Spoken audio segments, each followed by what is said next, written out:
Dans cet exercice, on va voir comment obtenir une bonne approximation de la racine carrée d'un nombre strictement positif petit a.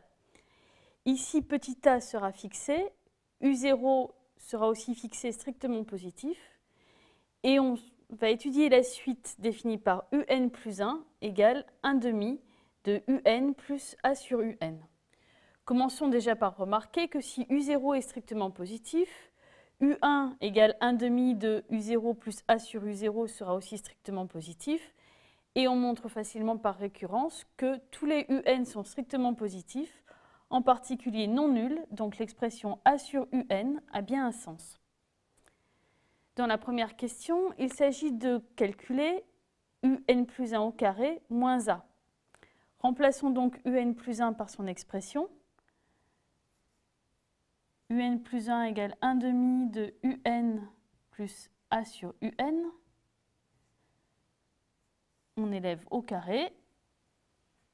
On retranche petit a. Développons. Cela donne 1 quart de un au carré plus 2 fois un fois a sur un, c'est-à-dire 2a, plus a carré sur un carré,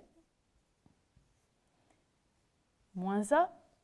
Et si on réduit au même dénominateur, on obtient un carré fois un carré, c'est-à-dire un puissance 4, plus 2 fois a fois un carré, plus a au carré, sur 4 un carré, moins a fois 4 un carré. Ce qui se simplifie un petit peu, c'est égal à un puissance 4 moins 2 fois a un carré plus a au carré sur 4 un carré. On reconnaît au numérateur une identité remarquable. On obtient un au carré moins a, le tout au carré, divisé par 4 un carré. Dans la deuxième question, on va montrer que si n est supérieur ou égal à 1, on a une minoration de un par racine de a, et on va en déduire que la suite un est décroissante. On a déjà remarqué que pour tout n, un est strictement positif. D'autre part, d'après l'égalité 2 étoiles, pour tout n, un plus 1 au carré moins a est égal au carré d'un nombre réel. Il est donc positif ou nul, autrement dit, un plus 1 au carré est supérieur ou égal à a. Mais puisque un est strictement positif, cela signifie que un plus 1 est supérieur ou égal à racine de a. On a cette inégalité pour tout n supérieur ou égal à 0, un plus 1 supérieur ou égal à racine de a. Donc on prend en compte les indices qui sont plus grands que 1. C'est bien ce qu'on voulait. On remarque qu'on ne pourra jamais rien obtenir pour n égale 0, puisque le u0 nous est imposé par l'énoncé. Pour en déduire que un est croissante à partir du rang 1, un décroissante, puisqu'elle est à terme positif, cela signifie que un plus 1 sur un est inférieur ou égal à 1, quel que soit n, supérieur ou égal à 1. On va donc calculer un plus 1 sur un en utilisant la définition de la suite. Ça vaut 1 demi de un plus a sur un, le tout divisé par un. Donc on divise chacun des termes de la parenthèse par un, ce qui donne 1 plus a sur un carré.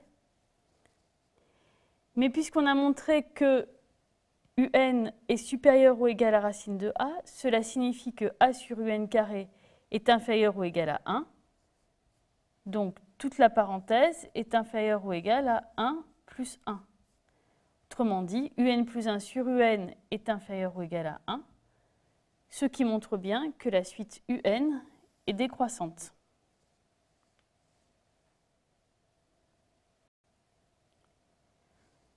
On cherche maintenant à déterminer la limite de la suite un.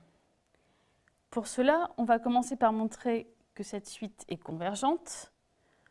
En utilisant ce qu'on vient de montrer, la suite un est décroissante, minorée par racine de a. Suite décroissante minorée converge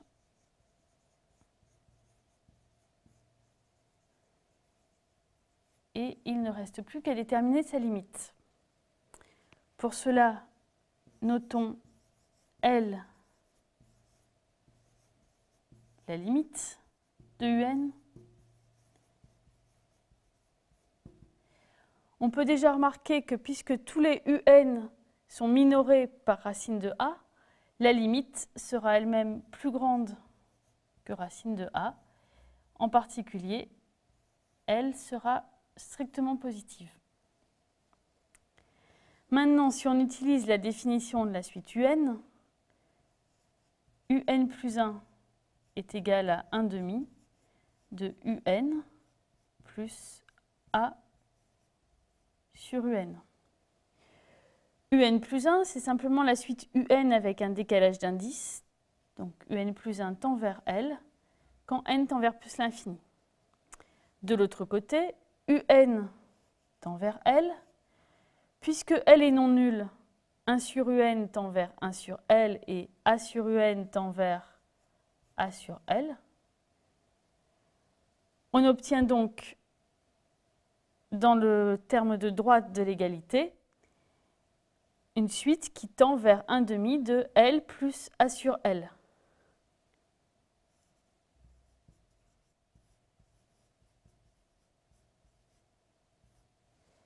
Par unicité de la limite, on a nécessairement L égale 1 demi de L plus a sur L. Si on simplifie un petit peu, cela donne 1 demi de L carré égale 1 demi de A. Les 1 demi se simplifient. Et puisque L est positive, on obtient L égale racine de A.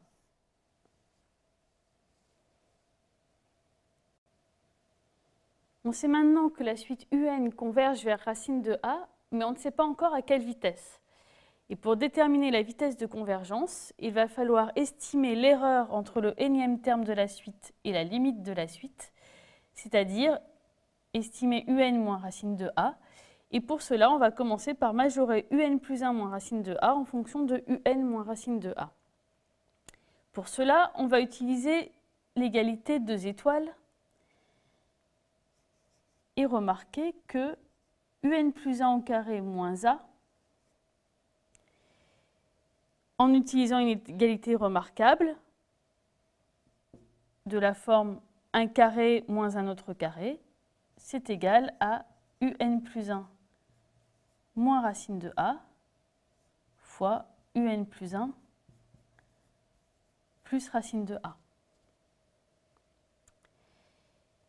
Et d'un autre côté, c'est égal, d'après l'égalité 2 étoiles, à 1 quart de un carré moins a le tout au carré. Et de nouveau, on reconnaît à l'intérieur une identité remarquable.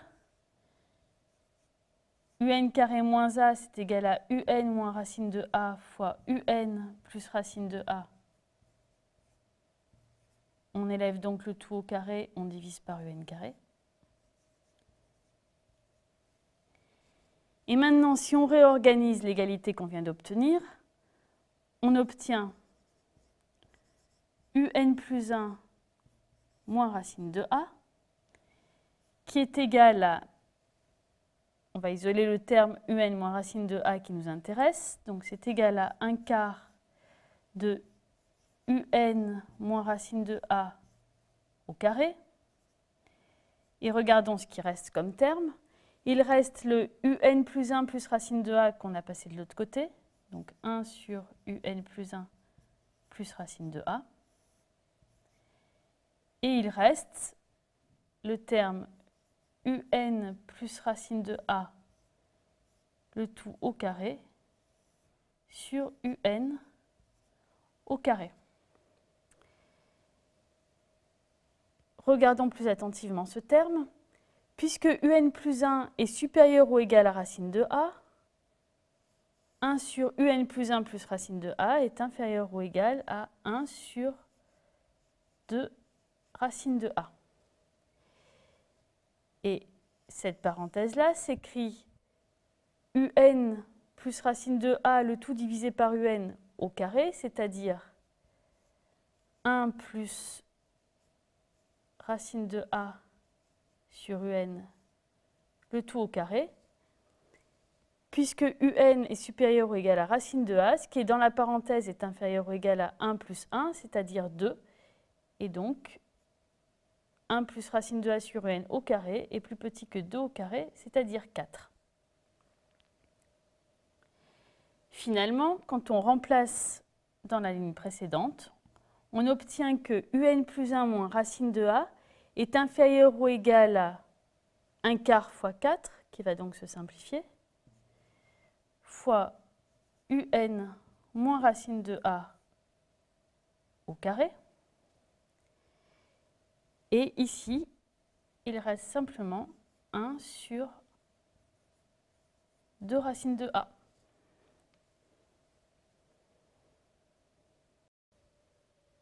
Dans la question 5, on va supposer qu'on connaît une estimation de l'erreur entre le premier terme de la suite et la limite de la suite.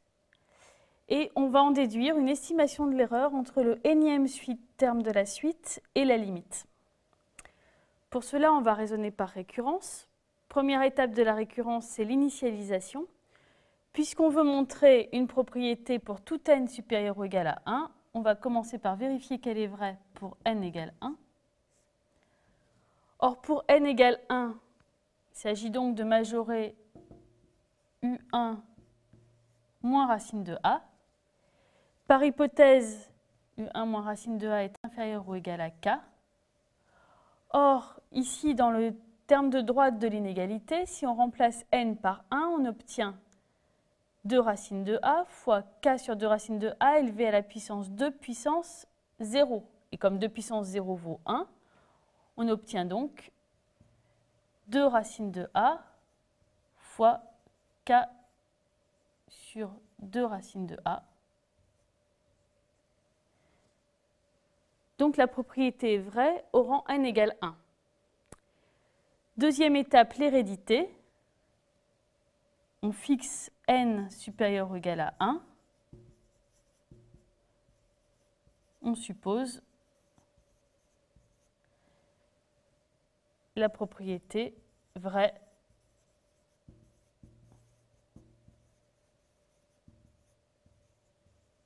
pour n. Et il s'agit donc de majorer un plus 1 moins racine de a. Or, on a vu dans la question précédente que un plus 1 moins racine de a est inférieur ou égal à un moins racine de a au carré fois 1 sur 2 racines de a. D'après l'hypothèse de récurrence, un moins racine de a au carré est majoré par 2 racines de a fois k sur 2 racines de a, le tout à la puissance 2 puissance n-1, élevé au carré, fois 1 sur 2 racines de a,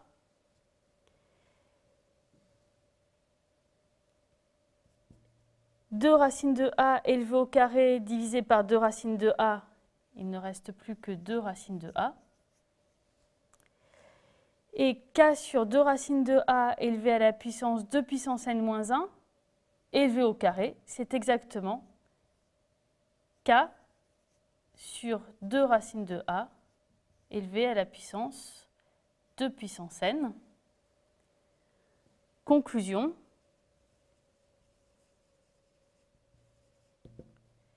D'après le principe de récurrence, la propriété est vraie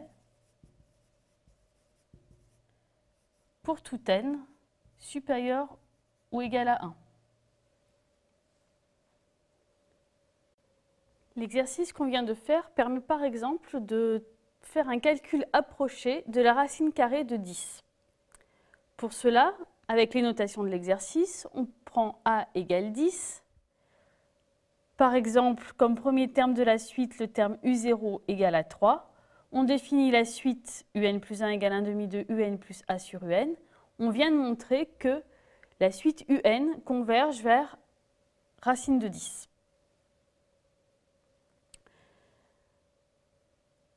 Alors, si on applique la formule pour déterminer u1, u1 est égal à 1 demi de u0 plus a sur u0. Ici, u0 vaut 3 et a vaut 10.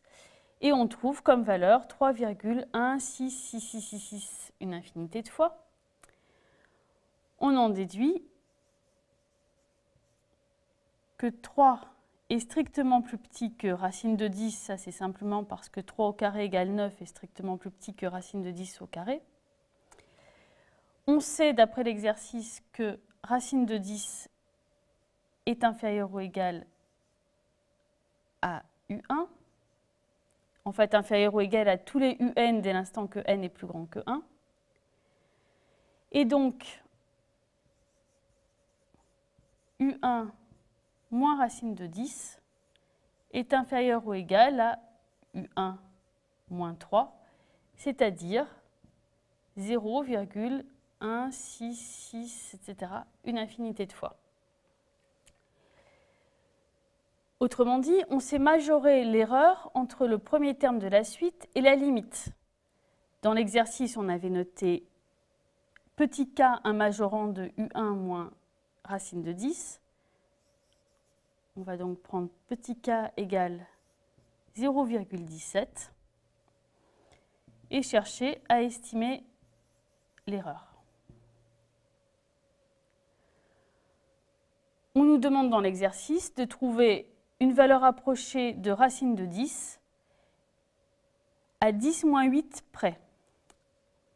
Alors pour l'instant, on n'en est pas encore à 10 moins 8. Pour l'instant, quand on calcule juste le terme u1 moins racine de 10, on sait que l'erreur est inférieure ou égale à 0,17. C'est insuffisant, mais on peut aller à l'étape d'après en calculant u2 moins racine de 10. Alors en réalité, on ne va pas vraiment le calculer, mais on va utiliser la majoration qu'on a obtenue dans la dernière question de l'exercice. u2 moins racine de 10 est inférieur ou égal à 2 racine de 10 fois k sur racine de 10, c'est-à-dire 0,17 sur racine de 10 fois 2 élevé au carré. Alors, on peut remarquer que 0,17 sur 2 racines de 10 au carré, c'est plus petit que 0,2 sur 2 racines de 10 au carré, qui est égal à donc 1 sur 10 fois racine de 10, le tout élevé au carré, c'est 1 sur 1000, c'est-à-dire 10 moins 3. Et d'autre part, 2 racines de 10, si on majore très grossièrement, c'est plus petit que 2 fois 10. Et donc, c'est plus petit que 10 fois 10, c'est-à-dire plus petit que 100. Ici, on obtient donc une majoration par du 10 puissance 2 fois 10 puissance moins 3, c'est-à-dire 10 puissance moins 1. À l'étape suivante, u3 moins racine de 10, c'est plus petit que 2 racines de 10 fois 0,17 sur 2 racines de 10 à la puissance 4. C'est donc plus petit que 10 puissance 2 fois 10 puissance moins 3 au carré, c'est-à-dire 10 puissance moins 6. On obtient du 10 puissance moins 4. C'est toujours insuffisant puisqu'on voulait une approximation de racine de 10 à 10 puissance moins 8 près. Alors regardons ce qui se passe pour U4. U4 moins racine de 10, c'est inférieur ou égal à 2 racines de 10 fois 0,17 sur 2 racines de 10 à la puissance 8. C'est donc plus petit que 10 puissance 2 fois 10 puissance moins 3 à la puissance 4, c'est-à-dire 10 puissance moins 2 fois 10 puissance moins 12. Donc c'est plus petit que 10 puissance moins 10. C'est aussi plus petit que 10 puissance moins 8. Donc U4 donne une approximation de racine de 10 et les 8 premières décimales de U4 correspondent aux 8 premières décimales de racine de 10. Pour information, on obtient pour U4 la valeur 3,1622 77, 66, etc., etc. Et on sait donc que les 8 premières décimales de racine de 10 sont exactement celles-là. Pour finir, remarquons que la convergence de la suite est rapide puisqu'à chaque étape, on double le nombre de décimales exactes.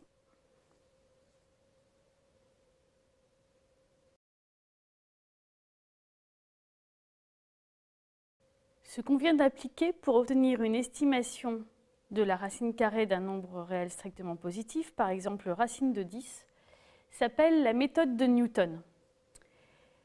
Elle permet de donner une valeur approchée d'une solution d'une équation f de x égale 0, ici, solution de l'équation x carré moins a égale 0.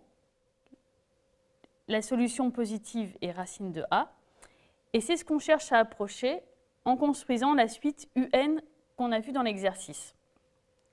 Comment marche cette méthode? On se fixe un point de départ, U0 strictement positif, prenons-le ici par exemple, et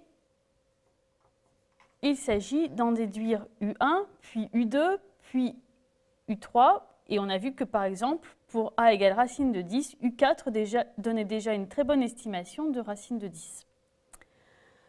Alors, comment obtenir U1 une fois qu'on connaît U0? Donc, on a une formule, U1 égale 1 demi de U0 plus A sur U0, qu'on peut réécrire sous la forme U0 moins U0 carré moins A sur 2U0. Et on s'aperçoit que ce qu'on calcule, c'est en réalité U0 moins f de U0 sur f' de U0. Graphiquement, pour déterminer U1, on part donc de U0. On détermine f de U0. Donc f de U0, c'est la hauteur en partant de U0 pour atteindre le graphe de f. F' de U0 est la pente de la tangente à la courbe en ce point.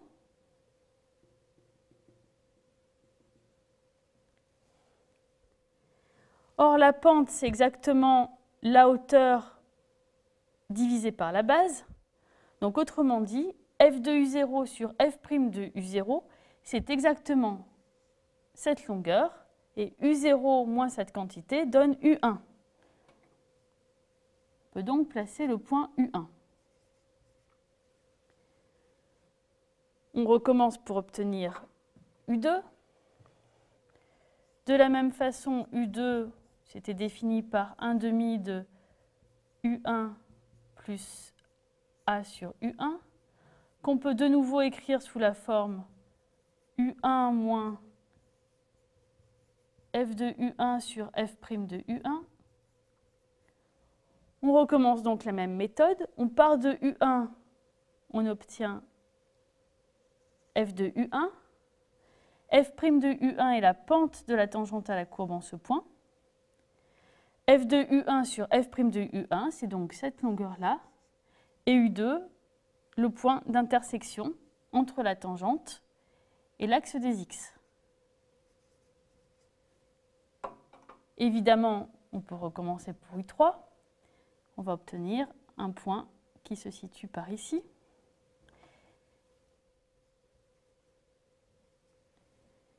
Et on voit bien sur le dessin que la suite UN converge relativement rapidement vers racine de A.